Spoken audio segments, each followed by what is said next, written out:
vamos a continuar con nuestras formas normales, ¿vale? Entonces, el día de ayer estábamos viendo ejemplos de cómo llegar a lo que viene siendo un diseño de base de datos que se encuentre en la primera forma normal, ¿ok? Bueno, ahora bien, ya que tenemos nosotros a nuestra base de datos, recuerden que para que una base de datos se encuentre en primera forma normal, todas las tablas que conforman esa base de datos se deberán encontrar en primera forma normal, ¿ok? Ahora, una vez que tenemos todo en primera forma normal, tenemos nosotros que hacer un análisis para ver si ahora las tablas se encuentran en segunda forma normal, ¿ok? Entonces vamos a leer qué nos dice la definición de la segunda forma normal y ahorita lo vamos a ir viendo a modo de ejemplo, ¿ok? Tenemos que la segunda forma normal es una forma normal que es usada en el proceso de normalización de base de datos y que una tabla que está en la primera forma normal debe satisfacer ciertos criterios adicionales para poder decir que está también en segunda forma normal. Entonces aquí nosotros tenemos que lo que les explicaba el día de ayer, para que una tabla pueda estar en segunda forma normal, pues también se debe de encontrar en primera forma normal, ¿ok? Bueno, ahí el segundo párrafo nos dice: una tabla en primera forma normal se encuentra en segunda forma normal si y solo si, dada una clave primaria y cualquier atributo que no sea constituyente de la clave primaria, el atributo que no es clave depende de toda la clave primaria en vez de solamente parte de ella, ¿ok? Luego nos dice, en términos levemente más formales, una tabla en primera forma normal está en segunda forma normal si y solo si ninguno de sus atributos no principales, o sea, ninguno de los que formen la clave, son funcionalmente dependientes en una parte de una clave primaria, ¿ok? Tenemos este ejemplo. Esta tablita vamos a copiarla.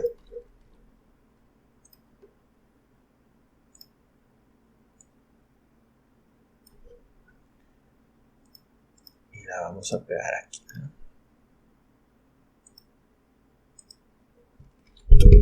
Ahí está. Entonces, esta tabla que tenemos es una tabla que tiene una llave primaria compuesta. O sea, estos dos, tanto empleado, ¿sale?, como habilidad, son dos atributos, dos campos que juntos forman una llave primaria.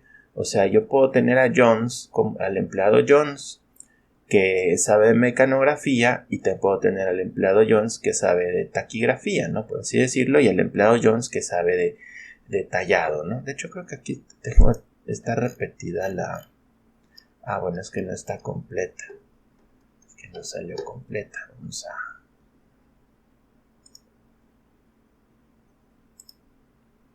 a completarla.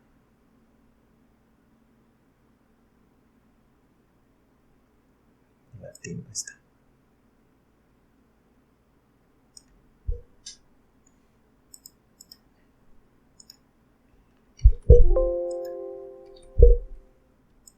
Es que la tablita es así, ¿no? Vamos a mandarles por aquí arriba.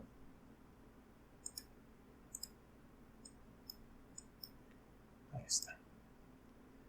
Vamos a mandar esto por acá.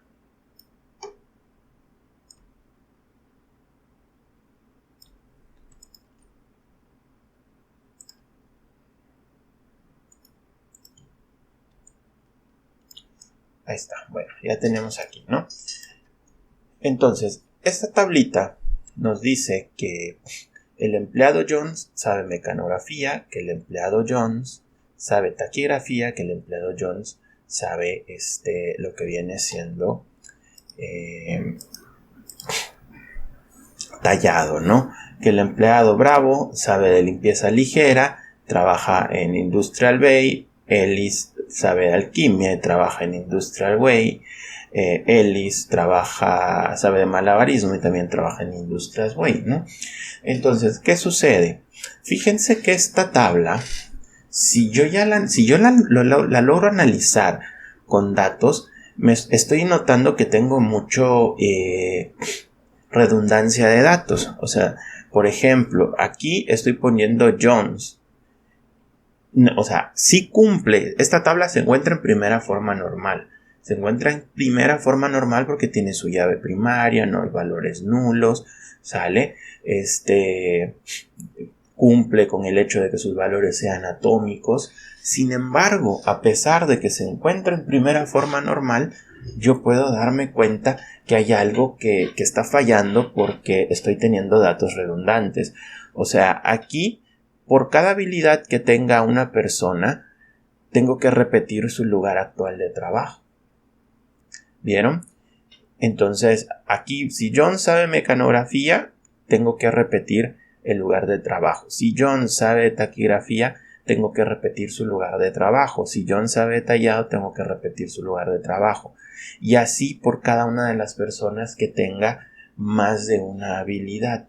Entonces, aquí tengo información redundante. Entonces, esto a futuro puede ocasionar problemas porque si cambio el lugar de trabajo de Jones, tengo que buscar en todos los registros donde Jones tenga alguna habilidad para cambiar lo que viene siendo el lugar de trabajo.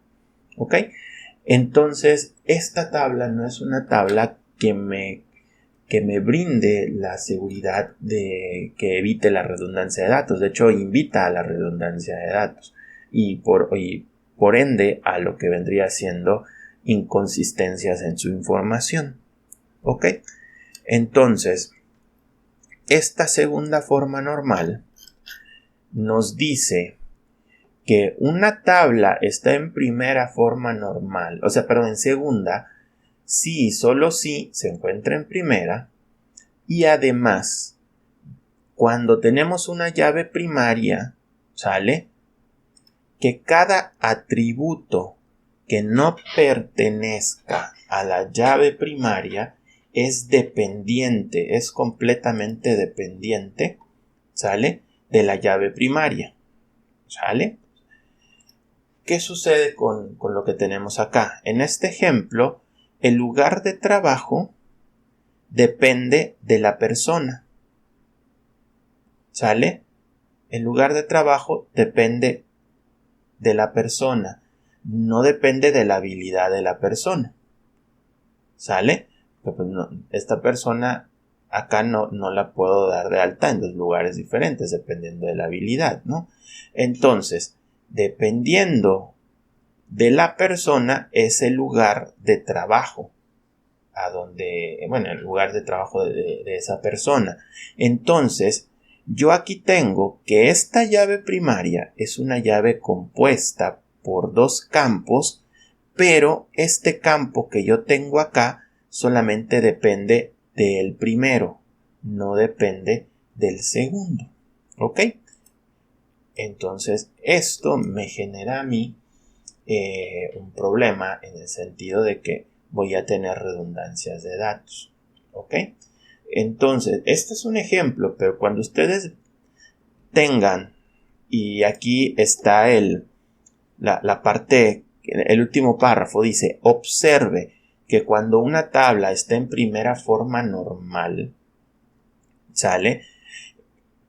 Y no tiene una llave candidata, o sea, una llave primaria compuesta, ¿sale?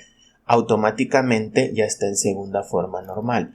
¿Por qué? Porque estos detalles como los que tenemos acá, este problema de redundancia de la segunda forma de la base de datos es cuando tenemos tablas que tienen lo que viene siendo datos redundantes. Perdón, no datos, llaves compuestas, ¿sale? Ojo, no en todas las tablas. En esta tabla se da la situación de que este campo que tengo yo aquí solamente depende de una parte de la llave. ¿Sale? Si yo tuviera más campos, pues los campos tendrían que ser dependientes de ambos campos, o sea, de ambas llaves. ¿Sale? No solamente de la mitad. Por ejemplo, aquí arriba, nosotros hicimos un ejemplo aquí de calificaciones y fíjense que, por ejemplo, esta tabla de calificaciones tiene una llave primaria compuesta por estos dos campos, pero la calificación depende de ambos campos, porque yo no puedo saber la calificación del alumno solo con su matrícula, ni puedo saber la calificación del alumno tan solo sabiendo la clave de la materia. Necesito saber la matrícula del alumno y la clave de la materia para saber cuánto sacó ese alumno en esa materia. Esta tablita que tenemos acá se encuentra en segunda forma normal también. O sea, esta se encuentra en una segunda forma normal, se encuentra en primera y se encuentra en segunda forma normal. ¿Por qué? Porque este atributo depende de los dos atributos que están formando la llave. ¿Sale? ¿Qué sucede acá? Acá sucede que este atributo no depende del campo habilidad. ¿Sale? Depende solamente de la mitad de la llave, del campo empleado. Entonces, cuando eso sucede, tenemos que sacar, ¿sale? Tenemos que sacar de la tabla ese atributo que no depende de la llave. ¿Ok? Y esta sería la corrección, por así decirlo. Tenemos que agarrar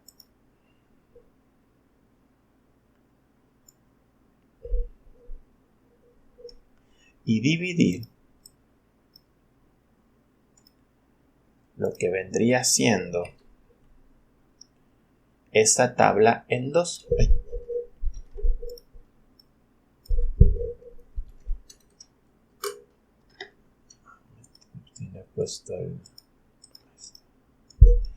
Esta tabla se divide en dos, ¿no? Entonces, aquí tengo ahora una tabla para empleados donde la llave primaria es el empleado, la clave, el nombre del empleado, ¿no? Jones, lugar de trabajo. Que esto, obviamente, esto es un ejemplo. Aquí debería ser un RFC o algo que sea único, ¿no? Porque el nombre sí se puede repetir, pero bueno, es a modo de ejemplo, ¿no? Entonces, aquí tiene su llave primaria y el lugar de trabajo depende del empleado.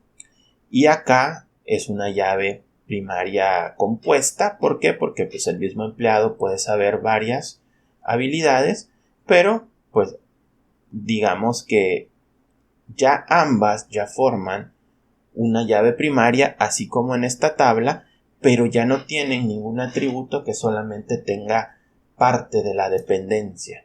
¿Sale? O sea, es mejor que no esté el atributo y se encuentre fuera en otra tabla a que solamente sea parcialmente dependiente de toda la llave completa. ¿Ok? ¿Queda comprendido este punto?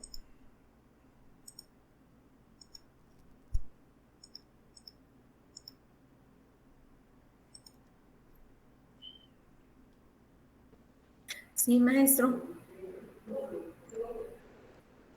Ok, bueno.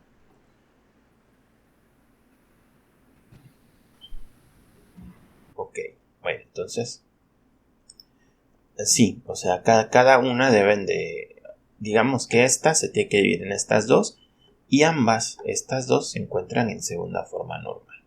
¿Ok? Bueno, eso es en cuanto a segunda forma normal.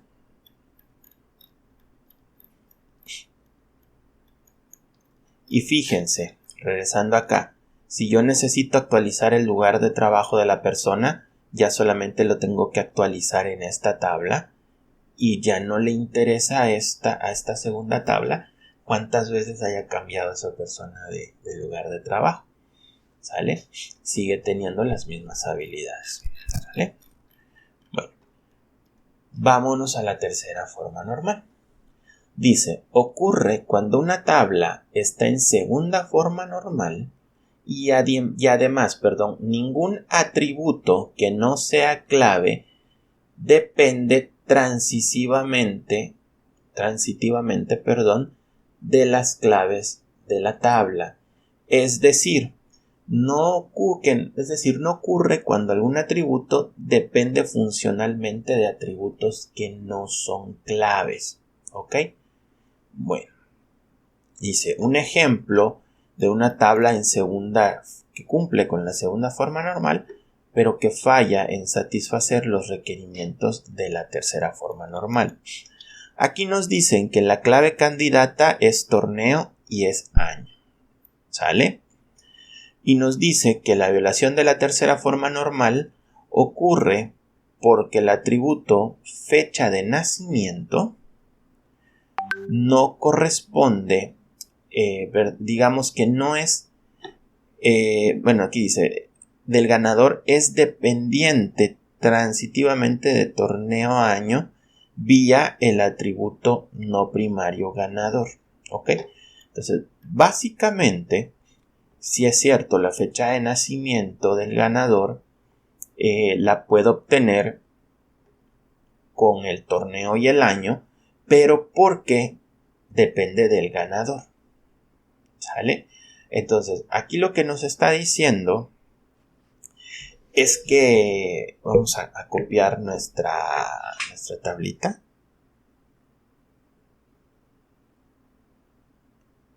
Vamos a copiar aquí el recorte.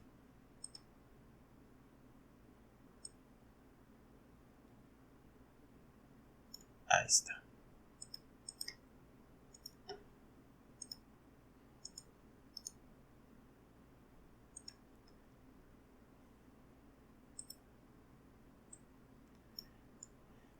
¿Qué sucede con esta tablita que tenemos acá? Sucede que torneo y año es la llave primaria. Torneo y año me sirven para saber quién ganó. Y pues torneo y año también me sirven para saber la fecha de nacimiento del ganador. Pero en realidad este valor está dado por este campo. ¿Sale? El valor de este campo depende de este campo, no tanto como de estos dos. ¿Ok? Entonces aquí el detalle que tenemos es justamente ese. Esto afecta a lo que vendría siendo la tabla para que no se encuentre en tercera forma normal, ¿no? Y esta viene cuando nosotros dividimos la tabla aquí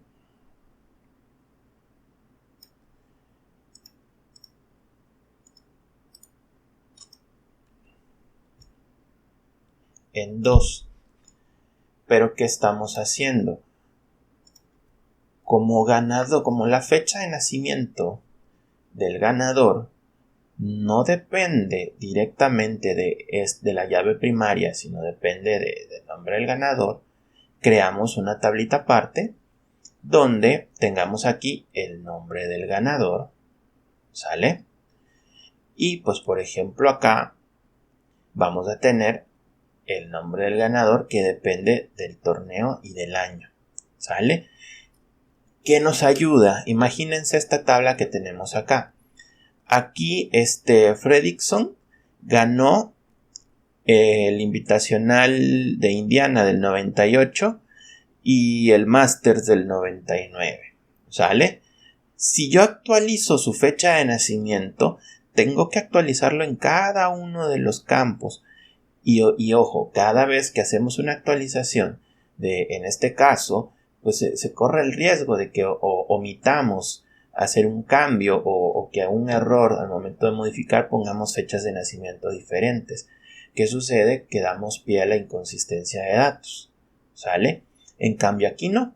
Aquí solamente necesito cambiar la fecha de nacimiento del ganador en donde tengo el nombre del ganador.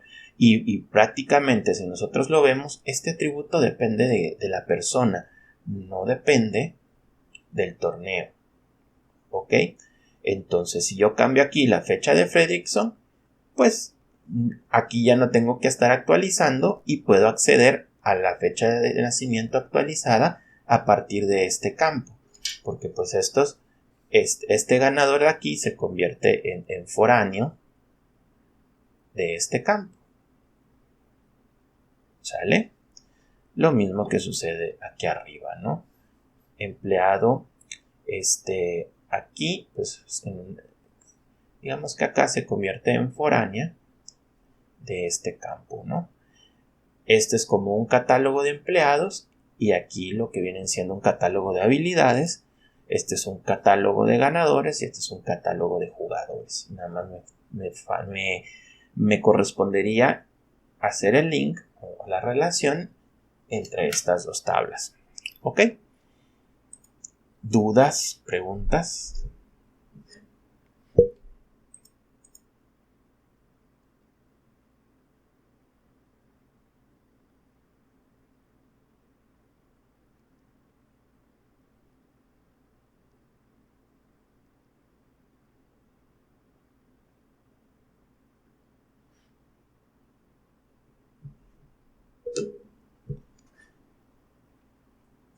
Sí. Bueno, el motivo por el que separamos es porque no cumplen con las formas normales y al no cumplir con las formas normales son tablas propensas a datos duplicados y y a datos que pueden a tablas que pueden tener errores luego, sale inconsistencias de datos. ¿Okay?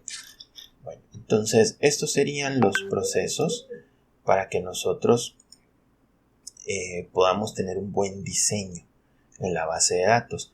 Yo les comentaba el día de ayer, bueno, no el día de ayer, ya en clases pasadas, que digamos que algo importante es el hecho de poder diseñar la base evitando lo que vienen siendo estas inconsistencias.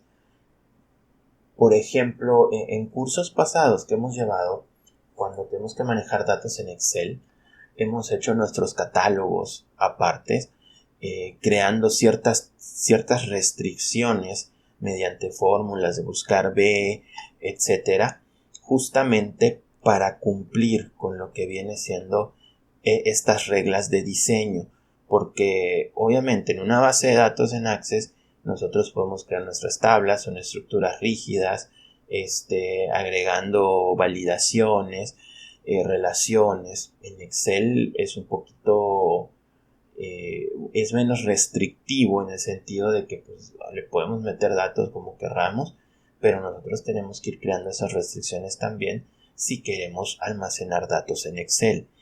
Que dicho sea de paso, mucho depende del objetivo de la base de datos que vamos a crear. Digamos, si ustedes van a llevar un control pequeño de lo que ustedes van a manejar, pues igual y en Excel, si hacen un buen desglose, una buena estructura de datos, lo pueden manejar. Sin embargo, ya algo un poquito medianamente más grande, pues Excel sí es muy bueno para, digamos que para analizar datos, para mostrar datos, pero pues al momento de que tenemos que realizar las capturas mediante pantallas y poder validaciones, y sobre todo en el tamaño de la base de datos, pues Access pasa a ser una opción más, pues digamos una opción mejor. Excel llega el momento en que nos va a quedar chico para lo que queremos hacer y pasa a ser Access, ¿no? El siguiente paso. Y pues ya cuando queremos hacer algo un poquito más grande, pues Access también se va quedando corto, ¿no? Entonces, en realidad, bueno, particularmente por mi experiencia, ustedes se van a encontrar con que va a haber situaciones en donde Access simplemente pues, no dé la talla, ¿no? A lo que necesitamos, ¿no? Por ejemplo, ya elaborar una aplicación en forma, pues ya nos vamos más allá de Access y nos vamos a programas, un SQL, un sistema gestor con SQL para llevar bases de datos grandes que pueda alimentar programas, ¿sale? Entonces, de aquí, digamos que Access está como que en un término medio, ¿no? Como para una base de datos pequeña de oficina, nos puede servir. Ya para algo más grande necesitaremos migrar a una aplicación más grande, ¿no? Regularmente ya cuando se necesita hacer algo más complejo, pues ya entra aquí un diseño de software, ¿no? Entonces, pero si ustedes necesitan construir, no sé, un registro pequeño de alumnos o particular, o sea, de uso propio, o algo, no sé, un control de gastos o algo, pueden manejar Access de buena manera y se puede adaptar a lo que ustedes necesiten. ¿Ok? He visto gente que maneja bases de datos más grandes también con Access. No es recomendable. De igual manera, si necesitan crear un sistema de capturas y todo, es mejor Access que Excel, ¿no? Por ejemplo, Excel, bueno, particularmente yo he trabajado con macros y todo, y a veces como que suelen fallar ciertas cuestiones. Y nos da esa facilidad de usarlo, pero también tiene ahí sus detallitos, ¿no? Entonces, ahí es, digamos que si voy a analizar datos y todo, pues bienvenidos a Excel, ¿no? De hecho, se pueden exportar datos de Excel a Access y viceversa, ¿no? Para un manejo de datos, o sea, unas entradas de datos y una estructura de datos bastante completa, pues Access, ¿no? Y ya para cosas más grandes, pues utilizaríamos otro. ¿Ok? Bueno, ¿alguna duda, alguna pregunta de esto?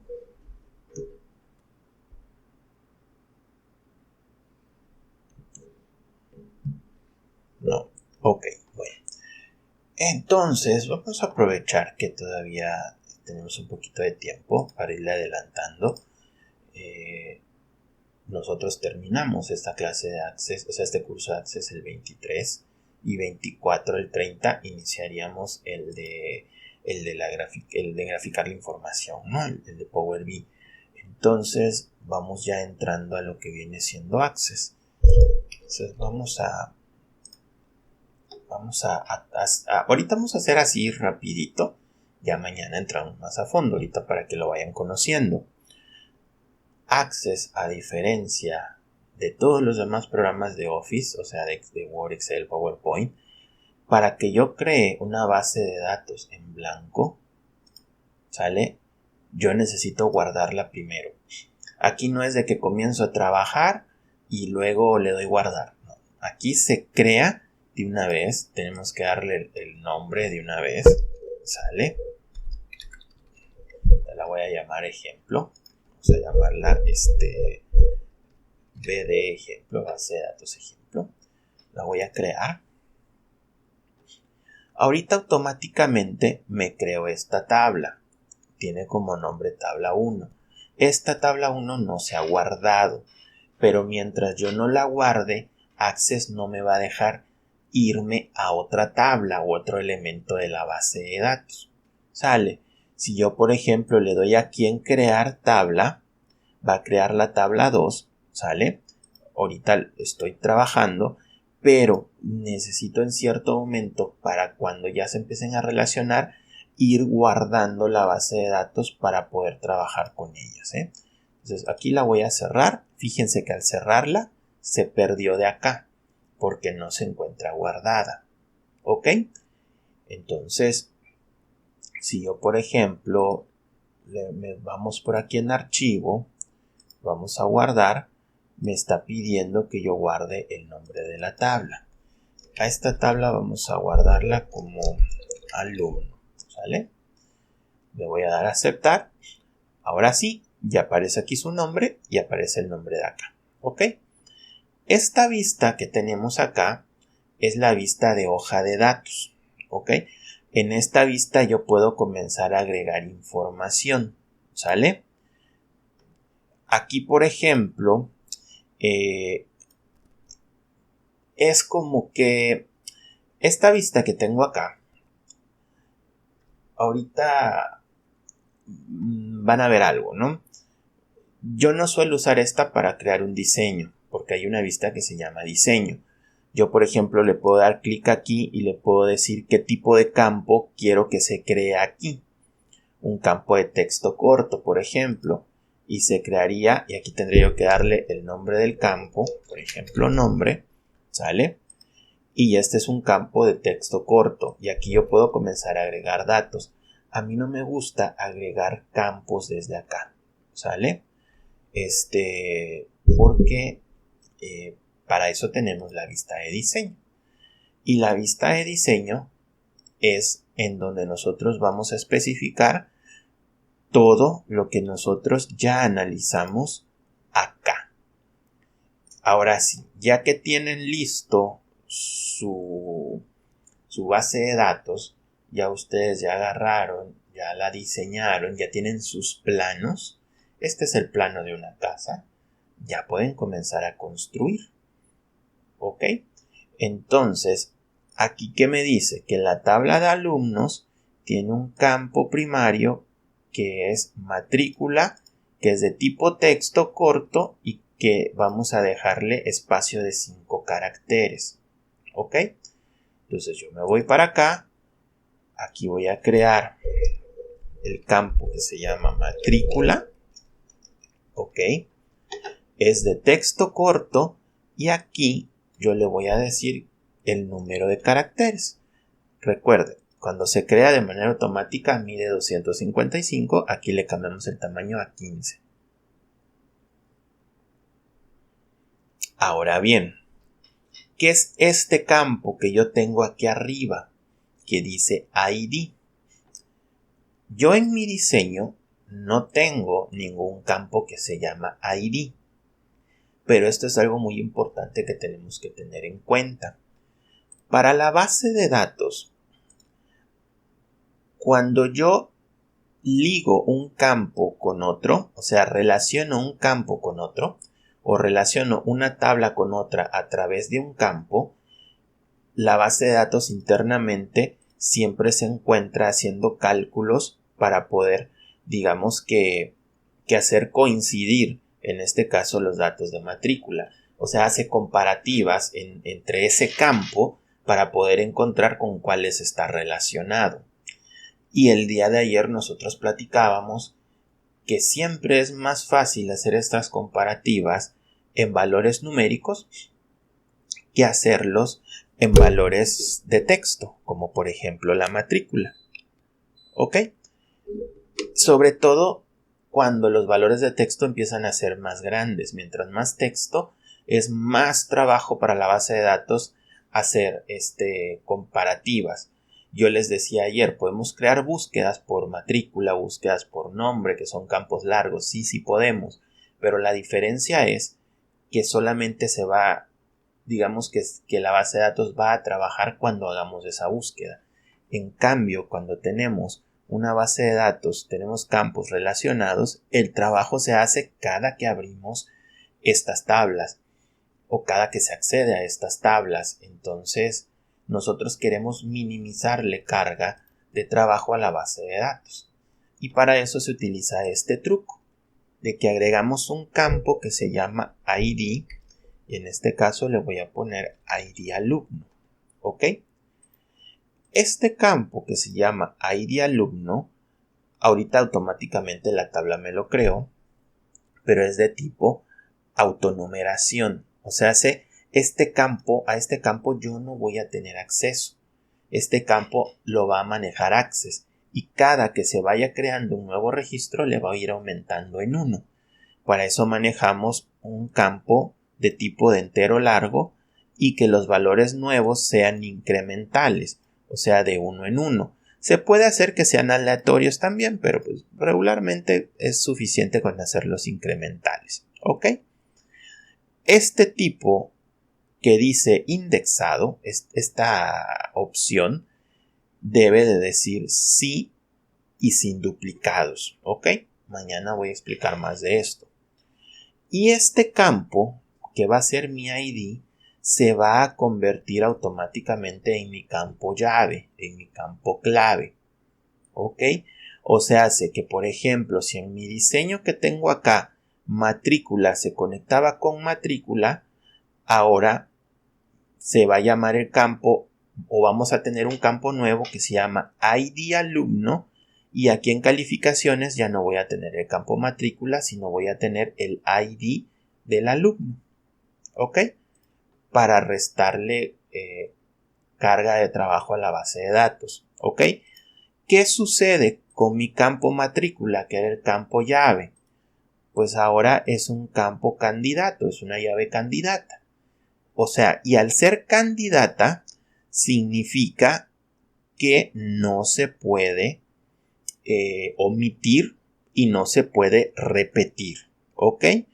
Entonces, aquí en donde dice requerido, le vamos a poner que sí es un campo requerido, y aquí en indexado le vamos a decir que sí va a estar indexado, pero que no va a tener duplicados, porque es un campo único, es un campo candidato. ¿Ok? Si yo quisiera cambiar la llave principal, nada más le doy clic acá, pero ahorita no quiero cambiar la llave principal. ¿Ok? Con esto ya estoy creando un campo alumno, un ID alumno, perdón, un campo matrícula, que este ID alumno, la persona que vaya a trabajar capturando a los alumnos, ni se va a enterar que existe este campo. Ella va a capturar matrícula o él va a capturar matrícula y ya con eso, ¿no? ¿Sale?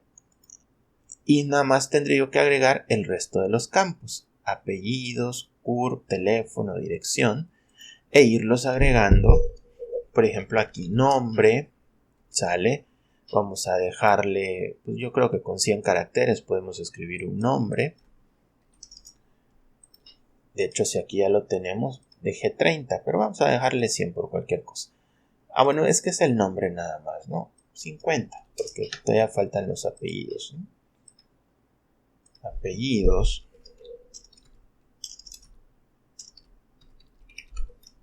Sale texto corto. Vamos a ponerle también unos 50. Dirección. En dirección tenemos un campo texto de 255, más que suficiente, ¿no? Y tenemos un campo CURP y teléfono. Vamos a dejarlo ahorita así, ya luego continuamos, ¿no? Una vez que ya tengo la base de datos, pues guardamos, ¿sale? Bueno, aquí tengo guardar, listo. Ya se encuentra guardada mi tablita, ¿ok?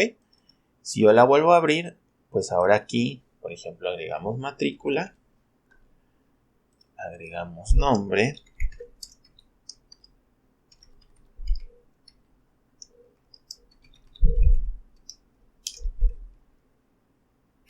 y ya tenemos nuestro primer registro. Fíjense que este 1 se creó de manera automática, ¿sale? Y aquí pues podríamos crear otro. Vamos a tratar de poner la misma matrícula.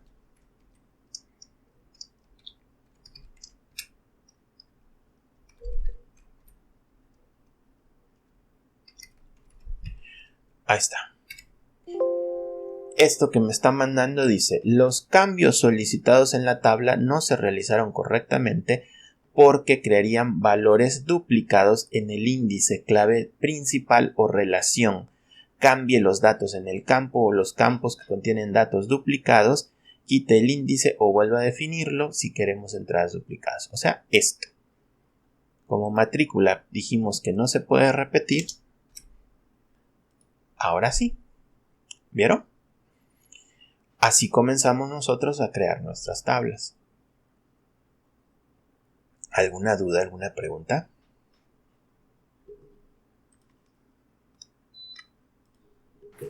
No, maestro, en este caso, la matrícula no se dejaba porque ya está puesta una vez y ya como es un campo que no se puede duplicar, entonces por eso nos los marca la máquina automáticamente, ¿no? Así es, correcto. Porque nosotros al momento de diseñar definimos que ese campo no se puede duplicar. Así es.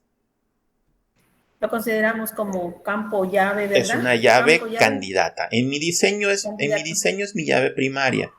Pero Ujú. en el caso de ya pasándolo a la base de datos, lo quitamos de llave primaria para que el ID lo sea. Pero sí sigue siendo una llave candidata. El ID puede tener otros números. El ID solemos dejarlo en autonumérico. ¿Por qué? Porque con esto automáticamente Access va a gestionar un número que no se encuentre ya dado de alta. Entonces el ID en realidad no es un campo que pertenezca, como quien dice, a un alumno, sino que más que nada es un campo que nosotros estamos agregando para facilitar lo que viene siendo el trabajo a lo que es la base de datos, pero no es un campo que digamos vaya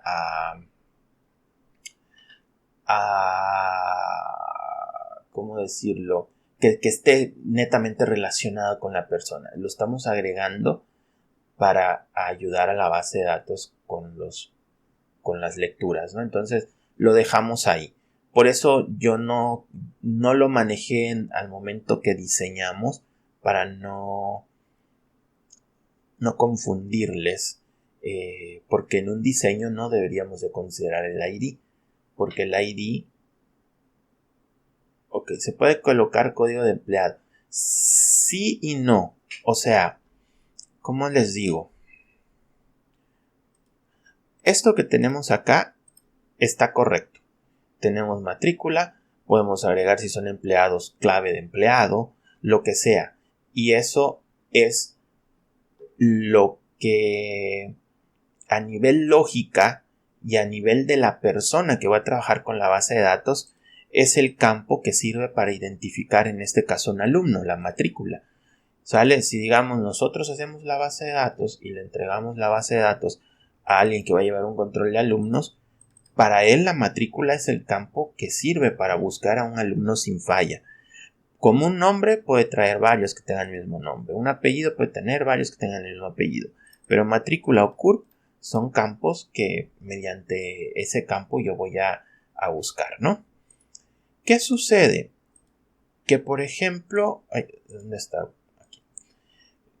Sucede que cuando Access hace comparaciones entre dos campos matrículas, ¿sale? Que están relacionados, le lleva más tiempo o es más costo de recursos que hacer una comparativa entre dos campos números, ¿sale? Entonces, ¿qué hacemos nosotros? Que sustituimos la matrícula a nivel técnico ya de la base de datos. Esto no se tiene que enterar o no tendría por qué enterarse o no tendría caso que se enterara el usuario que va a usar la base de datos, al quien le vamos a dar la base de datos para que lo maneje, ¿no? A él le interesa que él va a dar de alta las matrículas, ¿sale? Entonces, este campo ID que nosotros tenemos es un campo que estoy manejando yo como diseñador de la base de datos, como constructor de la base de datos. Lo estoy agregando y estoy creando las relaciones no a través del campo matrícula, sino a través del campo ID alumno, ¿sale? Para ayudar a que funcione más rápida o de una mejor manera, ¿sale? Pero esto es para nosotros que estamos construyendo la base de datos, que somos constructores de la base de datos, ¿sale? Hablando a nivel diseño, esto es lo importante, ¿sale? Esto es lo importante para que podamos tener un buen diseño de la base de datos. ¿Ok? Entonces, este campo ID lo vamos a agregar en la mayoría de las tablas donde va a haber relaciones, si no es que en todas, ¿sale? Y va a ser autonumérico, pues porque no vamos a estar nosotros gestionando un número nuevo cada vez que vamos a agregar un dato, ni lo va a gestionar el usuario, lo va a gestionar Access, o sea, lo va a gestionar lo que viene siendo la base de datos, ¿ok? El gestor de base de datos. ¿Queda comprendido? ¿Hay alguna otra duda, alguna otra pregunta antes de que finalicemos?